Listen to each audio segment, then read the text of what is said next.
Well, hi there, it's Matthew Blades. I'm so happy you're here for this episode of Learn from People Who Lived It. It will not disappoint. As you may or may not know, a few months ago, we made the decision to start recording a few episodes in front of some juvenile inmates at the Durango Detention Center. The reason is very, very clear. We want them to hear a message from somebody who's been there, done that this doesn't have to be the rest of their lives. So we sit down with Drakkar. We talk about his time behind bars. We talk about the choices he made, what led to those choices, and how eventually he came to a decision after a game-changing moment in lockdown to change his life. This episode is so kick-ass, and I cannot thank Drakkar enough for helping out and being a part of it, and I just love what he says a few times during this episode. It is not what you go through, it's what you grow through. So we'll get to this episode with Drakkar on Learn from People Who Lived It right after a couple of short messages from our sponsors. I'd like you to consider for just a moment that more than half of the people who are listening to the sound of my voice will have a heart attack, stroke, or heart failure in their lifetime.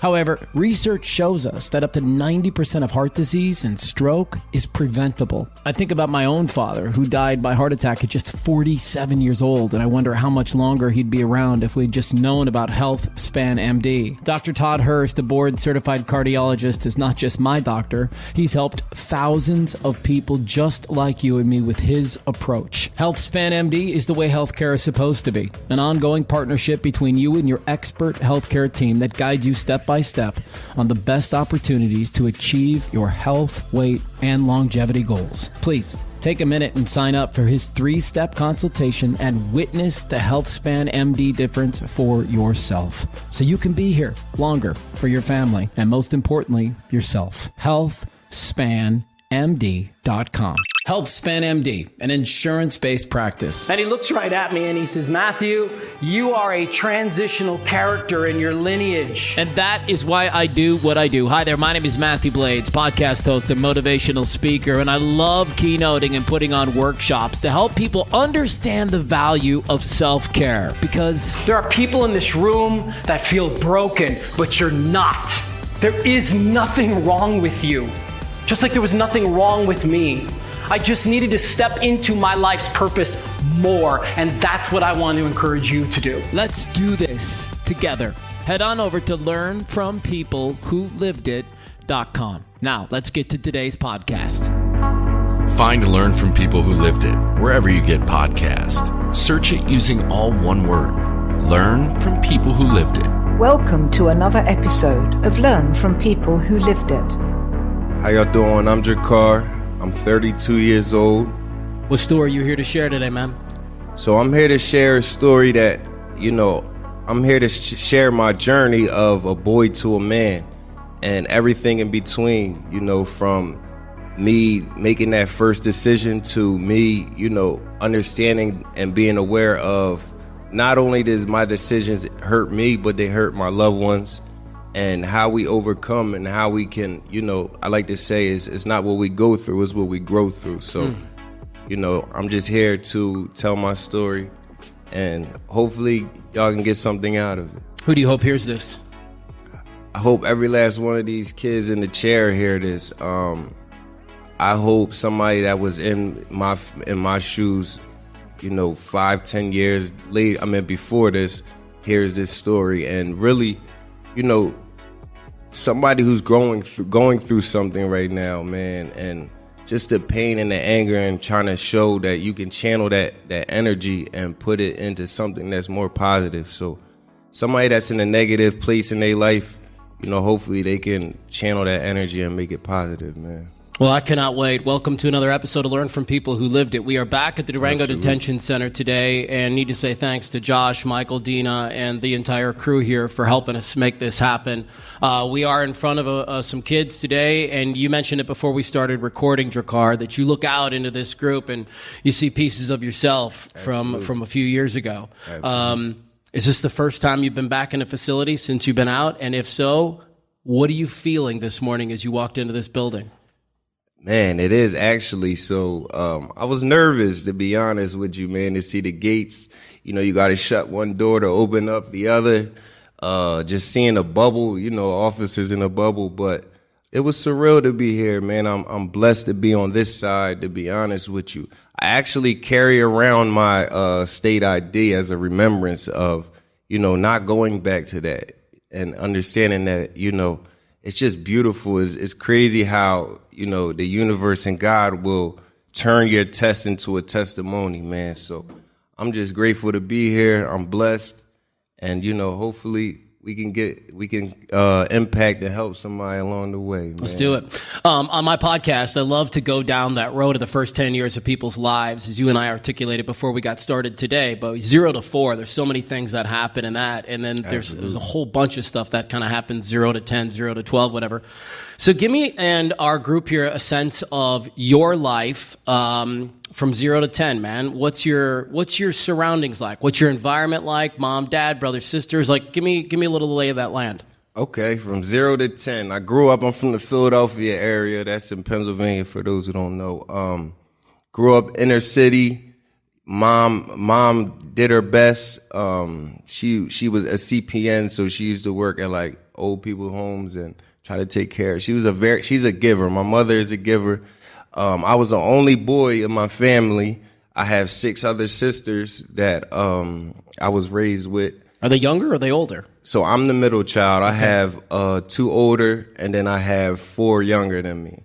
And on top of that, to kind of explain how my mom is, she adopted 2 more on top of the kids that she already had and was doing this by herself. So my father really wasn't in the picture. He was in and out of jail. He still to this day battles with addiction, which, we'll get a little bit more into that. But my dad, so when my dad was home, he was upstairs sleeping, hungover, or in jail, man. I remember stories of just coming to see him, and he used to sneak in Jolly Ranchers. So that's kind of like a memorable moment that I used to have with my father when I was a kid. Every time we'd go see him in jail, he'll bring us a Jolly Rancher. But kind of took on that whole man of the house. You're the man of the house. You got even as a young kid. Even as a young kid, man. Even as a young kid, and I kind of leaned into wrestling. So I was a wrestler from 4 years old to 6 years old to 12. So I was wrestling. My first year I was undefeated. So I was just naturally good at wrestling, and my mom loved when I used to wrestle because she seen I kind of put all my energy into that. But along the years, I kind of fell out of love with it. How old? I'm going to say around like 11, 12. I started thinking I was cool. Mom, I don't want to wear these tights anymore.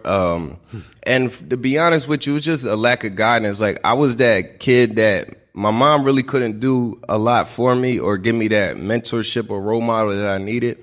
So she used to send me to the coach's house. So I used to live with my coach for about, I'm gonna say, the last 4 years of me wrestling, man. I was every season I was practicing Monday through Friday. We had a meet on Saturday and a tournament on Sunday. So my whole life revolved around wrestling, man. What about your sisters? What was their role in your life? You mentioned I'm the man of the house, and I'd love for you to just for a moment to define that. What does that mean? I'm the man of the house. You're 8 years old. But what does that mean to be the man of the house? So you kind of take on that identity as, man, nobody's going to touch my sisters. Okay. I wish somebody would knock, you're in the middle of the inner city of Philadelphia. So, trouble finds you. And we lived right around our school. So my sisters used to always get into them fights. Everybody used to fight in our alleyway, man. So I used to always be out there trying to, help my sisters or just wanting to get into trouble, man. I was looking for trouble, and I thought that was the identity that, man of the house is to provide, protect. But I was wrong, man, to be honest with you. I was all the way wrong. And that whole identity that I took on, it only led me to go down a path that, I wish I would. I like to say I wish I got butt whooping once. I'm in 1 or 2 more times. Like, yeah. But I would imagine that with your wrestling background, you were pretty good in those street fights. I was, man. I was, and I'm left-handed, and so catch you by surprise. Catch you by surprise, man. But It was just built up frustration and energy that I didn't know how to express. And as I got older and now who I am now, man, I'm learning how to channel these through different coping skills. And I didn't have that growing up. I didn't have that role model. You know, my role model was the kids that were on the block. My role model was, you know, what I seen on TV. You know, now it's social media and you get all that sort of things. But my role model weren't the best or the most positive after the wrestling era. So I wonder, with your dad being in and out of prison and having those experiences, do you think, and now looking back in hindsight, that normalized you eventually ending up in a center at some point in your life? It was like, well, my dad was there, so it can't be so bad, or my dad was there, so maybe that's what I'm supposed to do. Or do you had any of those thoughts now that you're removed from it and you can look back? I think subconsciously, yes. Yeah. Like you become numb to them environments. Like it's okay to walk down this hall. It's okay when you see, you know, staff and people trying to tell you got to close this door to open this door. It was kind of like subconsciously building me up to that. I didn't understand it at the time, but when I first got sent away, I actually, man, was just numb to the whole thing. I'm like, man, 5 years, that ain't nothing, man. I got it. Not understanding that my whole life was building up to me going to jail.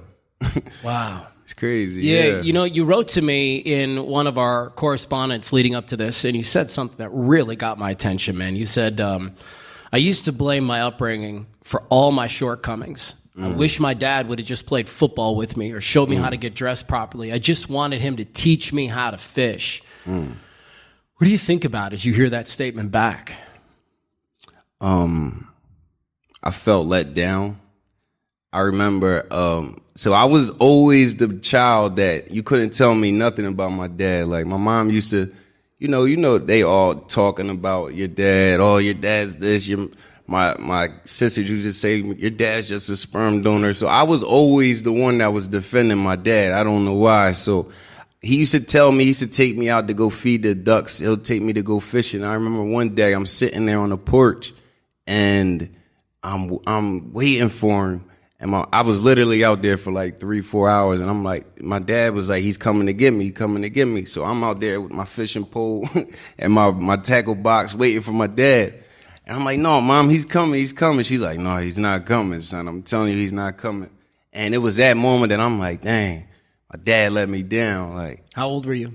I'm going to say I was around like 9-10 years old, man. And I'm sitting there waiting for Dad to come. And it was that moment that I realized, like, man, he can't keep his word when it comes to me. It was like a big moment for me that I realized, like, man, my mom is right about my dad. Yeah. Yeah. Well, maybe, yeah. In some respects, she got some things right. But me knowing now, like, me being a father and me, you know, going through this journey of life, I realized, man, it wasn't my dad. It's just certain situations he doesn't know how to deal with, or it wasn't him just wanting to be mean or wanting to forget about me. There's certain things that he's going through, man, and I had to understand that as I got older and I started going through things. It's not, you know, it's not intentional. If that makes sense. Yeah, you're not trying to be mean to your kids. Exactly. You're dealing with so much of your own crap that you can't even show up. You can't even be present, right? You can't even be present. What do you think it was? I don't know what your relationship is like with your dad now, but what do you think it was? What do you think was weighing on him so heavy? What do you think was causing him to go down that road of addiction? His childhood. Yeah. His childhood. And to be honest with you, now that I'm a little older, we're like best friends now, to be honest with you. Yes. So we are best friends now, but he was his dad, he was raised by he had 8 brothers and about 4 sisters. And his dad was country, North Carolina, grew up like slave mentality. Like he was tortured, man, as a kid. But what that did was he told himself he would never beat or discipline his kids. So now I'm stuck in the middle. I'm not disciplined, or I'm not understanding consequences, because he was beat so bad that he's like, man, I'm not gonna ever beat my kids. But what that did was I got in front of a judge and they had to teach me consequence, and I didn't understand that until I was already in jail. And I'm like, damn, Dad, I wish you would have beat me a little bit more. Right. But it's his traumas. But that just shows you the generational patterns and the curses that we have on that we have. So I don't blame him anymore. I understand his upbringing. So it kind of like goes hand in hand, man. I'm just aware of the apple not falling far from the tree. Sure. And I like to say it ran in my family till it ran into me. Love that saying. Yeah, man. So, it comes with a lot, man. It comes with a lot. And sometimes it's like stopping a bus, man. But, with the will and the power of that decision that you make to want more for your family, not only you, but your family, it goes a long way, man. I'm telling y'all. So, yeah, that to answer your question, man, is my dad's upbringing and understanding his traumas. It's usually the case. But when you're a teenager, there's no part of you that's going to allow or accept that to be the answer. You just can't. Yes. Right? I mean, I have this conversation with my kids all the time. It's like, I used to be a teenage boy too, dude. I remember what it was like. I remember the bullheaded, the stubbornness. You're not going to tell me what to think. You're not going to tell me what to do. I remember having those attitudes too. Mm-hmm. And so much of what we have to deal with from our parents is as a direct result of the things that they had to deal with when they were younger. Mm-hmm. I want to take you back to your story, man. And maybe you could elaborate a little bit about the first time that you had to go to juvenile detention center or prison or whatever it was for you. Walk us through the first time that happened. What was going on in your life, and then what was the thing that made it so you had to, come here? When they ran into my mother's house because I was a kid at the time. I was taking Xannies, to be honest with you. I was taking a lot of Xannies and I was numb. So when they ran into my house and they locked my mom up, I'm laughing. I'm not understanding the consequence of they're blitzing, they're running in my mom's house, they're flipping everything. I'm laughing. I'm like, man, all right, y'all got me. They like, you think this is funny? So I didn't understand what I was putting myself into until that first day I was locked up and they put my mom in a cell right in front of me, my mom and my sister in a cell right in front of me, and they're trying to get me to break, right? They're trying to get me to break. And I'm like, Mom, don't worry about it. I'm going to make sure y'all get out of here. I'm taking the blame for everything. It was kind of surreal and numb, to be honest with you, man. But they were like, just tell us where is it at? Tell us where's the coke What were they at? looking for? Drugs. They're looking for drugs and guns. So, they were like, tell us where it's at. I'm like, I don't know where it's at. It's not in there. It's not in there. They end up finding it, sending the dogs. They flipped my whole house. So my mom had to go home and clean up the whole house. Now we had like drop ceilings like this, and they flipped every drop ceiling. There's all types of stuff on the floor. They didn't rip doors out. Man, and I didn't understand it, but it was till that moment, right? I had a best friend that I was running around and selling drugs with. And I took all the blame when I first got locked up. So eventually my friend went home, and in the midst of my friend going home, I was still locked up. And the first thing he did was went to my mom's house, where they ran in my mom's house, and he took my Gucci sneakers, he took my TV, he took my Xbox, and he wrote me off. And I'm talking about, this is somebody that I was fighting with. I'm running around. I would have died for this brother. And for him to threaten my little sister, because my little sister was home at the time, and he was like, man, I'm taking everything. This is mine. And I didn't understand that, man, because I'm a team player. I'm all for my friends. Like, if this is my homie, I'm riding with you. And that was the first like sense of betrayal that I felt, man. It's like, dang. Isn't that a dangerous road to go down? And we all deal with it, right? We all have had some people in our lives at one point or the other that had zero interest in doing anything positive for us. Yeah. They were completely in it for themselves, but they make you feel a certain way. I mean, they make Absolutely. you feel like that's your boy and that's the person you can count on. But like, to hear you just say what you just said, you're in jail one day and this dude's in your house.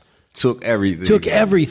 Took everything that was left that the cops didn't take. And so you're sitting there, and I just have to imagine there's two schools of thought going on. There's I hate this dude. What's wrong with him? I'm gonna kill him when I get out. And then there's this other thing that's sitting on the other side of you, which is like, how did I allow this guy to come into my life? Like, how did I make this choice for this guy to be my homie, my dude, my guy, the guy that I'm gonna fight with, right? Absolutely. How'd you reconcile that?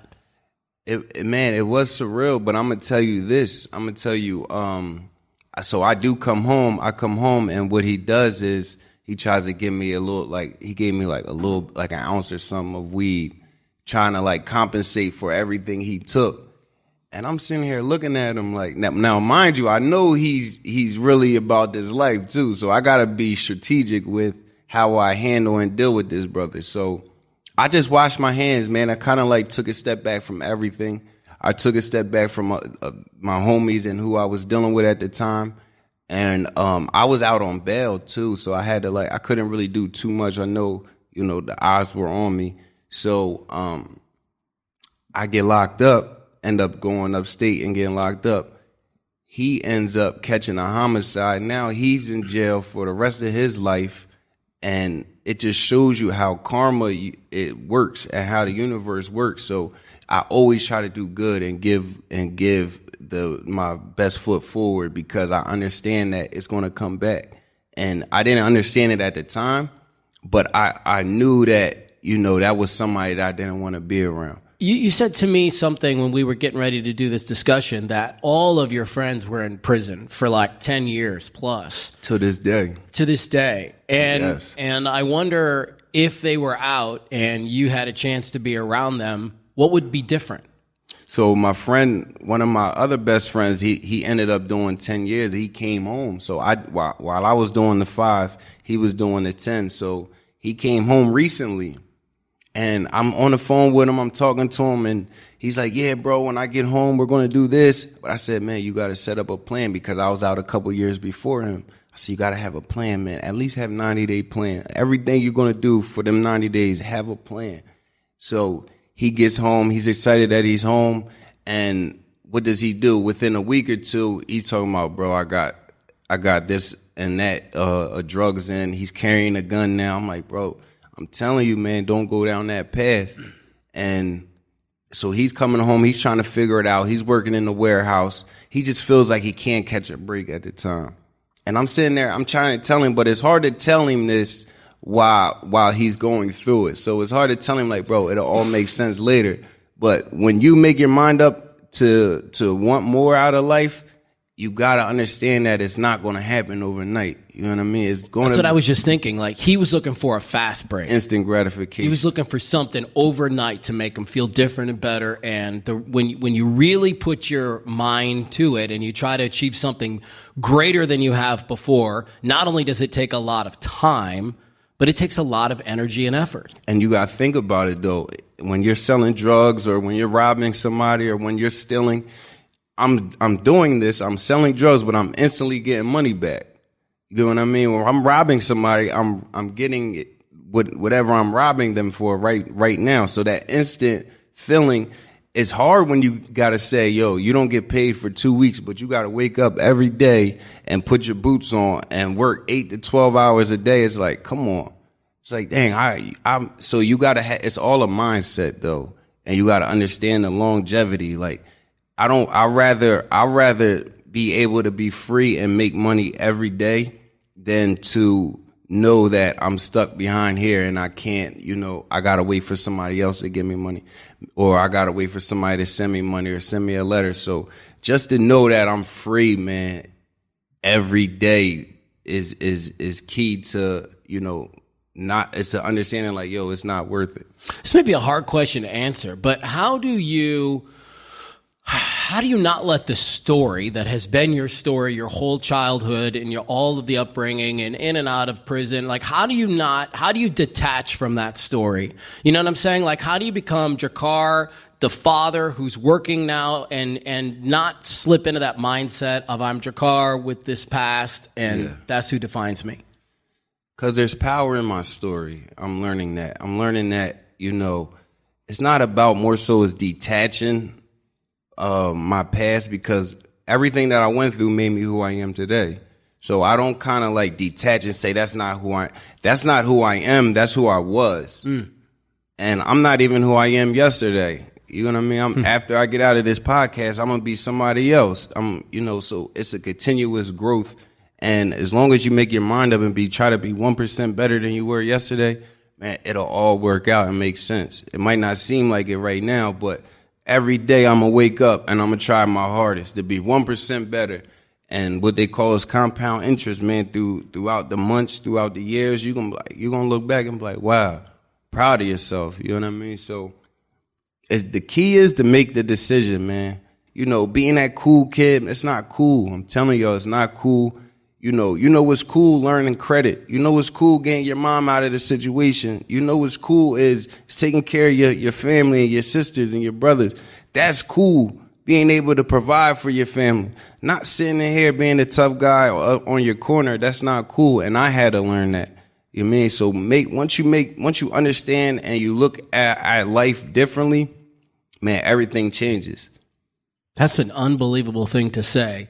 But I also want to play devil's advocate here and say that if somebody had said that to you when you were in as a 16-year-old kid, that might have been tough for you to have been a tough pill to swallow, right? Yes, absolutely. Because when I was first in, I still had the mindset of the streets. So I'm hanging around all the knuckleheads. You know, you are who you attract. So I'm hanging around all the knuckleheads, you know, kids that are 16 with life sentences, 17, 20 to 40. I went in at 18. So I'm hanging around these kids, right? But I was in the cell. I was in what they call is RHU. Yeah, you talked about that being the turning point in your life. That was a turning point in my life. What's RHU? So the RHU is the jail within jail. So if you get into a fight, you go into what they call is the hole. I don't know what they call it out here, but it's the hole, and it's like a super maximum unit where you don't come outside. They set a fan on each side of your of the block, and the light is on all day. So you don't know what time it is. You don't barely go to the yard. You probably go to the yard 2 times a week. You have no time. You have no idea what time it is. You get in the shower. I wouldn't treat my dog this way, right? And I'm in there for 90 days straight. And I get a letter in the mail, and my mom says she went blind, and she can't come see me no more. Her retina and her eye ripped. And I'm sitting there, I'm just staring at this light in my cell, and I'm just like, yo, I don't want to be here no more. Like, I just can't catch a break, man. Like, everything that I'm doing, I just feel like hopeless at the time. So I'm just sitting there like, man, I'm about to just give up. And at that time is when I made that decision. It's like, man, you either gonna fight or you're gonna flight, or you're gonna give up. And at that time, man, I just made a decision that, yo, I don't know, I don't care where I'm at right now, but I'm not going back to this hole, and I'm making sure I get out of here, and I'm never coming back out. And as soon as I got out of the hole, that 90 days, I ran right to what I had was a counselor. You know, everybody has their counselors here. Miss Pauline, to this day, if it wasn't for this lady, man, I'd probably be still in and out of these systems, man. She seen something in me that I didn't see in myself at the time. She was like a mother to me while I was away. So when you go to jail, you can't bring what they say is you can't bring mom, your gang, or your gun to jail, your girl or your gun to jail. So she was like the closest thing that I had when I came out. And I told her, I said, Miss Pauline, I'm tired. You know, I'm tired of, getting these write-ups. I'm tired of being in trouble. I want to do something with myself. And there was a bunch of programs. That's why I tell y'all, please utilize every program that you can while you're here. Thinking for a change, decision making, what else was programs? There was Read to Your Child. There was actually a barber program up there. They had HVAC. So what I did was I said, I'm going to try being a barber. Now, mind you, the request slip, the list was like 10 years long, man. Everybody wanted to be a barber in the jail. So I'm in jail. I tell Miss Pauline I want to try barbering out. She make a few phone calls. She go down to Ed building, but I had to do my part as well. So I'm sending a request slip every day to the barber board. To the barber program in the Ed building. Every time I got into the education building, I'm going to the principal's office. Hey, did you get my request slip? Because if not, y'all know you're just another number in these systems, man. My name on my ID is KF0845, not Drakkar Wright. You know what I mean? So you'll get lost in the money. You gotta make that initiative. You have to take the initiative to really want more, and they'll see that these people that are behind you, they want you to win. They genuinely want y'all to, do better. Y'all have to understand that. And I didn't understand that at the time, but she kind of like helped me out and assisted me to get into the barber program. And I'm telling y'all this now, I'm a barber till this day. Cutting hair got me all the way from Philadelphia to, here. I moved a year and a half ago as soon as I got off of supervision. And 2 days later I got off. I drove 36 hours to come out here. And now I'm doing a podcast at a juvenile detention center. Yeah, right. It's surreal, man. I'm blessed though, man. And hopefully y'all can understand that once you make your mind up, it'll all make sense later. Yeah, and you said something that's so important is that you have to become a self-advocate. You have to become somebody who champions your own cause, right? Like you had to make the phone calls every day. You had to let them know that you were the one that was interested. You have to do something that differentiates you from the person next to you because nobody's going to do it for you. And that's what's so hard in life. And allow me to get super deep for just a second, but for people especially who grow up with emotional, physical, mental trauma due to their childhood, you oftentimes grow up in a situation where you don't have an advocate for you. Like you said, your dad was passed out up in the upstairs, yes, right? Absolutely. Like, and he was never somebody who could take you down to the thing and sign you up for the thing. And so when you grow up in that environment, you sort of get used to not advocating for yourself. You don't even know how to advocate for yourself, and that's where the power of counselors, programs, absolutely, that's where all of these things come into play because, boy, if you can impress anything upon a group of people, especially the group of people in front of us, it's the folks who work at a facility like this. Boy, they are looking to find the best things in everybody. Yes, number one, they want to keep you safe and they want to make sure nobody hurts each other, but they really, truly, they're hoping for some wins throughout the day. They must have been so excited to see you grab this thing by the horns, man, and really want something different for yourself.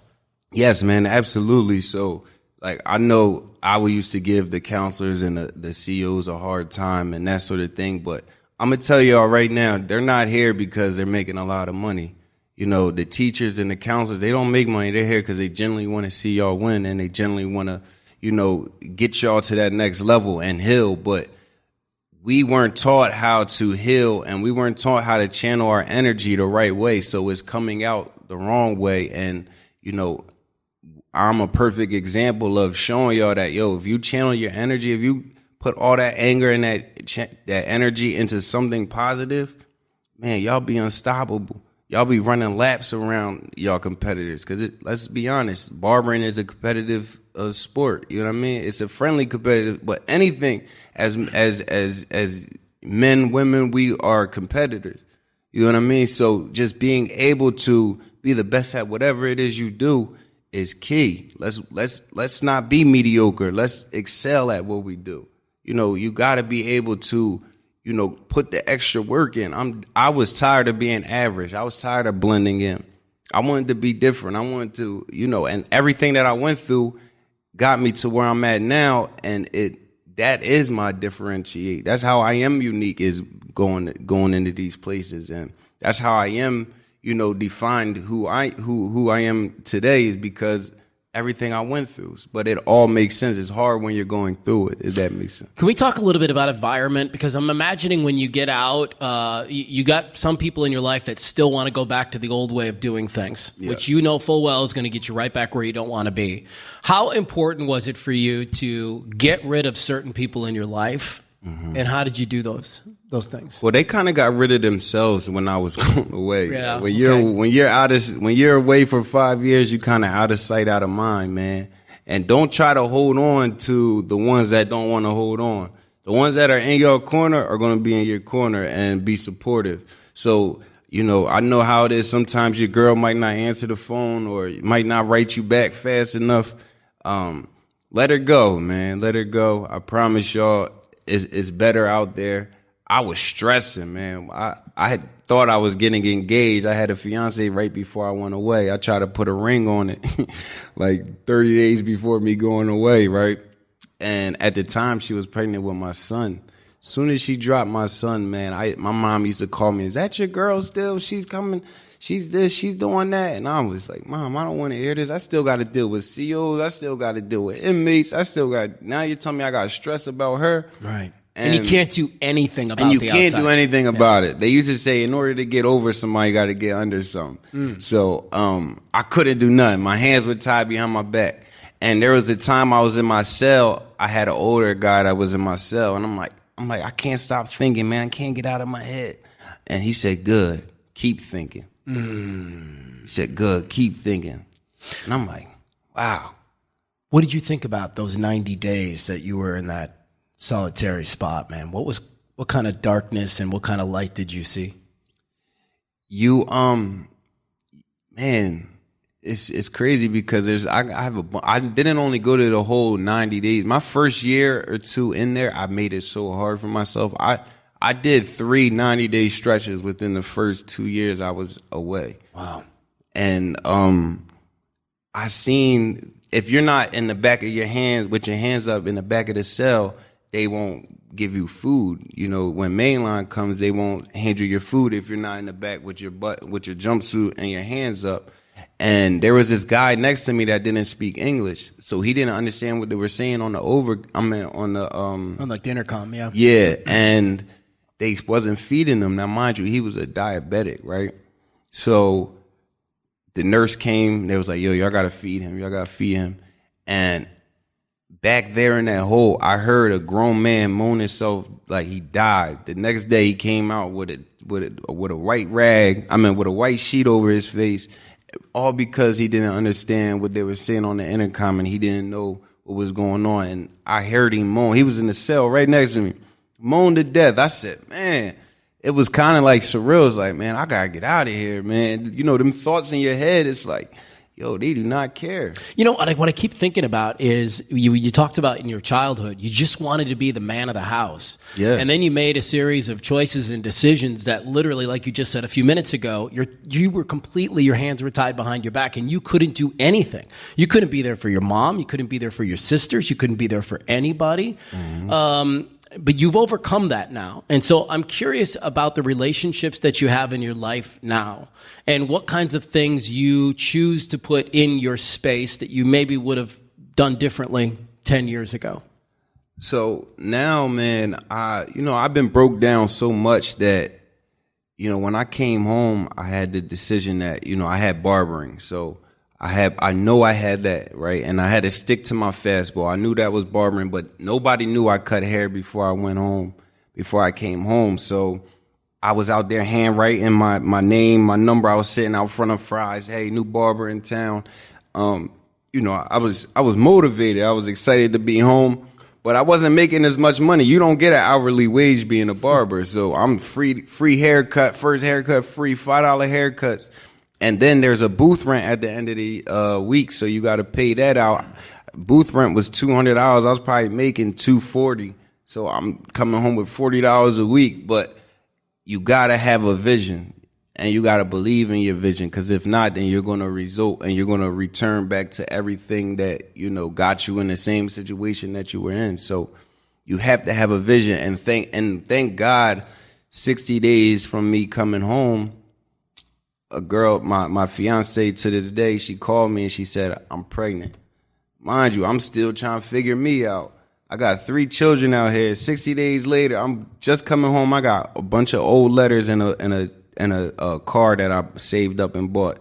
And she said, I'm pregnant. And I didn't miss a doctor's appointment then, man. It's 7 years. Fast forward to 7 years later, this girl done drove out here and living with me. So we've been out here for a year and a half now, man, doing the best that we ever been. So I feel like I went through so much hell that God gave me an angel, and she holds me accountable, man. I'm telling you, so a strong queen goes a long way in your life, man. But the right queen, so she holds me accountable. She doesn't kind of let me fall back into that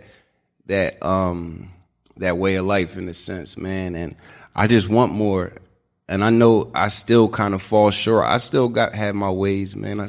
I'll be sitting here lying to say I'm perfect. So, well, that's the thing. Nobody is. Yeah. Nobody's perfect, and every one of us slips. Even the people that look like they've got it all together have terrible days. Absolutely. And that's the deal, right? But those people who are successful, who have made jumps in their life, they use their tools. They use their support system, their queen. Call it whatever you want. They use the people in their life in order to help them through those tough days, rather than what most dudes do, which is, I got it.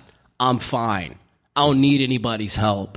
And that is like, it's the worst thing about being a dude, is the way that we internalize everything. And the moment that you start to articulate some of this stuff, like it sucks to say, I didn't like my dad. I didn't like the choices he made. I wish he would have took me fishing. I wish he wouldn't have been there. Like, those things hurt to say out loud. Absolutely. But once you acknowledge them, then you can move through them a little bit. And so let's kind of wrap up with where you are right here, right now. What's your relationship like with your family, your sisters, your mom? So Your dad, you it's said, great. is your best friend. Yeah, it's great now. My father actually, he's still dealing with addiction. So he just came out here recently and started working in the Biltmore area. But see, my dad's kind of like one of them leeches. Like he needs a break from Philly, so he'll come out here, best relationship we're building, and then he just went back, and I haven't talked to him for, he probably left like 4 months ago, so I haven't talked to him ever since. But man, it just kind of shows you, man, everybody's going through their own battle, everybody's going through their own journey, and you have a decision to make. Once you're aware of, where you are at in your life right now and where you want to be, you got a decision to make, y'all. Y'all have to make a decision. And you have to understand, either way, either decision y'all make, whether it's the streets, whether it's the gang life, whether it's selling drugs, stand on that decision though. Don't straddle the fence and say, yeah, I'm going to be good, I'm going to be this, and then you're over here and you're still entertaining that stuff. Once you make that decision, stand on it. And understand that the consequences of any decision that y'all make, y'all got to understand the cause and effect of life, man. And there's support and there's loved ones. There's people that care about y'all. There's people that are in y'all corner. Don't push them away and then chase the ones that aren't in y'all corner. So lean into the team, man. Lean into your support system. Lean into, the brothers around you, the sisters around you. Lean into your mom, the counselors. Lean into the ones that care for you. And really, really, really, really make your mind up and ask yourself, is this what I want for the rest of my life? And if it is, then, trust me, they got three, what they say, they got a hot and 3 meals for you, man. Trust me, they got room for y'all. So, but man, it's more to life than this, man. I promise you, for somebody that's been on both sides, it's more than life than this. It's more than, it's just a beautiful thing to wake up and know that we're free, man. And life happens to everybody. We all have our ups, we all have our downs, every last one of us in here. But the key is to be steadfast, man. Don't be so emotionally driven. Understand that everybody goes through these things. It's how you deal with it, man, and understand that this is where y'all at right now it's not where y'all going to be for the rest of your life. It'll all make sense later. All makes sense later. My final question for you is, you're a father. I'm a father. Yes. I wonder what you would say to your own kids the moment, the nanosecond they started to show any kind of glimpse of the things and choices you made as a teenager. Whether that was getting into fights or stealing or drugs or any of that. Not to say that they will, but what would that sit down look like from you? It would. So it already happened, to be honest with you. And I kind of was so firm. I was so firm with them that it was like I was saying, don't do this, don't do that. And I scared them a little bit. And what that did was I put a guard up. So now it's a different approach of, understanding where they're coming from and letting them know, like, man, look, it's not, understand that they have to understand the accountability and consequences of life, man. So instead of me forcing it on them and they're going to do it anyway, they're just going to do it behind your back. It's being more open and letting them know, like, look, either way, you're going to have a decision to make, but this is what I went through. This is where we're going. which way are you? You know what I mean? So it's kind of more of a decision making, more of a I've been there experience than it is do this, do as I say and not as I do type of thing. Sure. I lied. I have one last question. You have a lot of great tattoos on your body, man. And I wonder, you've got an owl here on your neck. What do some of your more significant tats mean to you? So this is a lot of these tats were when I was a kid too. I was trying to fill up my whole arm. Just, trying to get a sleeve is what they say. But I have patient, and then I have the time I was locked up to the time I came home. I have patience. And then I have right here, I have ambition. I have my kid's name. I got a clock. So like a clock with a lion busting through it. That symbolizes, time doesn't matter. You gotta utilize every second of your life. My son's name, and then I got my son's birth date. But I have my leg on here. That means this tattoo right here probably means the most, which is the owl. Yeah, which just signifies wisdom. And like I said earlier, it's not what you go through, it's what you grow through. And I wouldn't have the wisdom that I have if I didn't experience the things that I experienced. So I love the whole spiritual animal, the wise owl. So that was kind of like the most meaningful, other than my kids' tattoos. Yeah, the owl is incredible, and it symbolizes not just wisdom, but it also symbolizes in other cultures death. And what I take that to mean is the old way dies. And you become wise with your new ways, right? And so when you see these animals, they do represent some incredible things. Drakkar, I cannot thank you enough for jumping in and doing this podcast with me, man. Thank you, man. How do you feel now that you're kind of wrapped up? I feel amazing, man. I hope, y'all were listening. I hope y'all go back to your cell and y'all understand, man. It's like y'all have a decision to make today. Don't wait till tomorrow. Don't wait for another week. And understand, man, your life can change a whole nother way if y'all make your mind up and y'all really, make everything right, man. And understand that these ones that are behind you are here to assist and help y'all. So please lean into them. I know everybody's family background may be different, may be going through different things, but there is loved ones in your corner, man. And lean into them, whoever that is. It could be a brother, whatever title they had. Lean into them, thank them today. I see a lot of potential in the chairs, and I'm just excited to tell y'all my story and give it back to y'all. Understand, man, that y'all got this. It get greater later. Yes, greater later. Thank you, Drakkar. Appreciate you, man. Thank y'all for having me, brother. Yeah. Seriously. We have 3 goals with Learn from People who lived it. 1. To help you feel less alone. 2. Encourage you to seek out a coach, a therapist, a church, anyone who can help you get through your journey and find some healing. 3. When you're ready, share your story with us. Find Learn from People who lived it, wherever you get podcasts. Search it using all one word, Learn from People who lived it.